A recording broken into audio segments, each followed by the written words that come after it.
you can base it on sales, then that's the preferred route, because it's more of a win-win than just a one fee.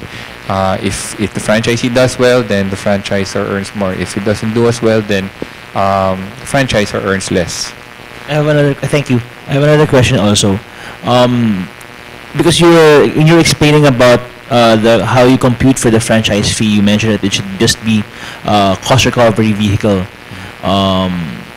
And then when we were downstairs, I found that the franchise fees for like the restaurants were in the mid to high millions, mid I mean 100,000s, and may tumatama na 1.5. Bakit sila ganun kataas? If it's just a way for you to recover your expenses, and if it's, it's just to train your staff and to do those other R&D stuff. So, no, just wondering lang. Thank you. Well, it's that's what we recommend, no, cost recovery mechanism, but especially at the start. But the more established franchisors, after a while, supply and demand comes in.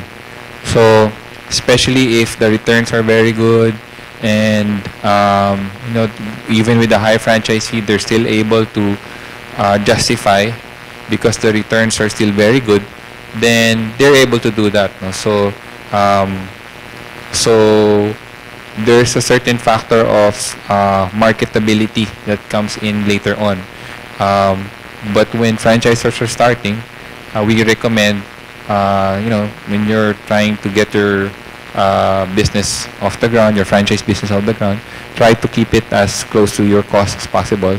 And then later on, when you generic pharmacy raised their franchise fees 3-4 times already since the beginning, and that's because of the demand, no? Even with this franchise fee, franchisees are still getting their return within a year, no, or even less. So that comes into play as well. Okay, and then one more. Let's see.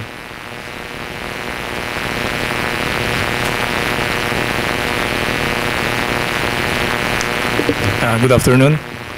You mentioned a while ago that in marketing our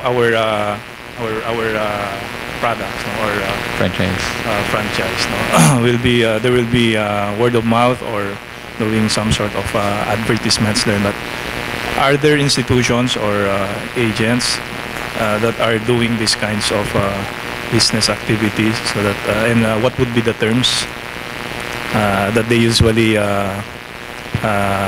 do, no? Like acceptance fee or something? We have a sister company that does franchise brokerage. For many years, we were just doing franchise development, and then many of our clients requested help in helping them sell, no? So we opened U Franchise. In fact, the booth is right next to the Francorp booth downstairs, and their service is they like in real estate brokers, they have a portfolio of franchises that they offer to anybody looking at franchise. In fact, in the other room right now, they're conducting seminars on franchise offerings of different companies, no? From small kiosks and carts to big restaurants, no?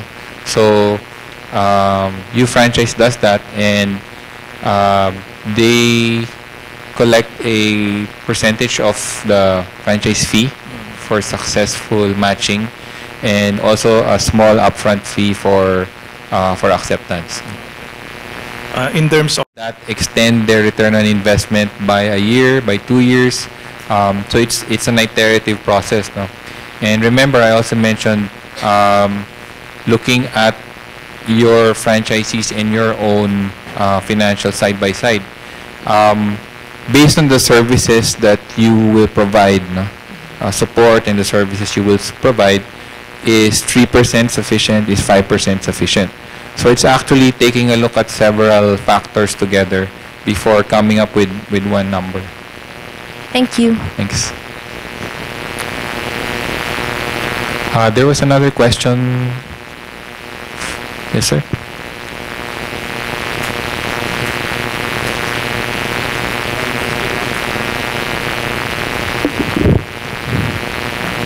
By the way, this is Lito Samson, our senior operations consultant at Francorp. No?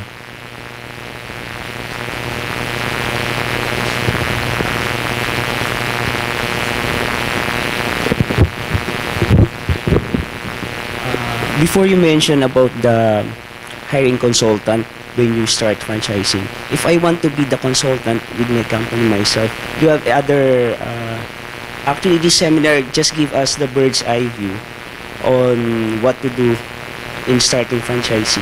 But if you have extensive education regarding franchising, what to do about the manual and everything. If you wanted to learn more about franchising, there's a course, more extensive course on becoming a franchise professional. It's a certified franchise executive program. It's like a mini masters, no? It's actually Tesla Ched or something PRC.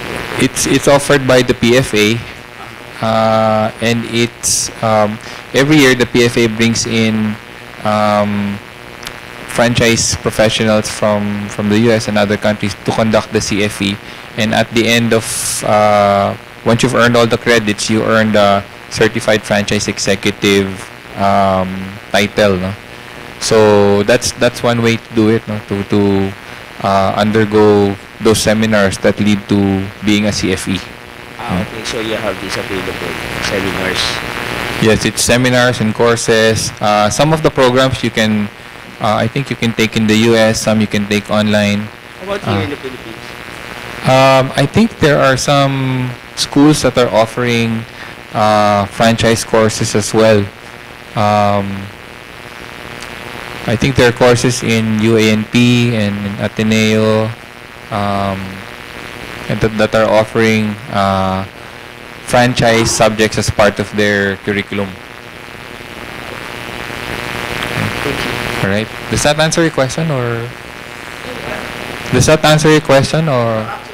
More extensive. Magulo kasi. Magulo. Okay. Yeah.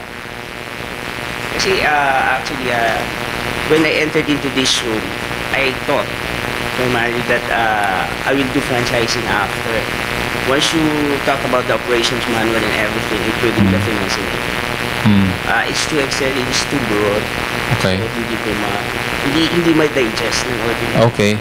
Yeah, I guess the purpose of the seminar is really to give you an idea of what the development process is like, and what are the considerations you need to think about, especially as business owners or management of those businesses, no? So I also talked about some of the concerns, some of the recommendations, so that you'll be able to have a better perspective on the development itself, no? So I guess if it was marketed so that you'll be able to develop the program on your own at the end, then I apologize, and that wasn't the intention, no? So it just gives people a better handle for what is involved in franchise development and what are some of the more important issues when you are actually involved in franchise development. Yes. Yes, miss. You mentioned that normally on the contracts it's like 5 years. What will happen like on the second year? You mentioned this also, that maybe the franchisee doesn't want to continue and want to sell the franchise. Does it mean that the next person doesn't have to pay us any more amount if in case that we would like to award him the continuity of the franchise agreement? Okay. First of all, in 5 years is an example. There can be 3 years, it can be 4. When a franchisee wants to sell, the new franchisee now has to pay a transfer fee, no? Meaning a transfer fee. So the new franchisee has to pay that to you as the franchisor. Franchisor. Okay. Yes, the transfer fee. Yes. Remember that when we talked about franchise fee earlier, and each time you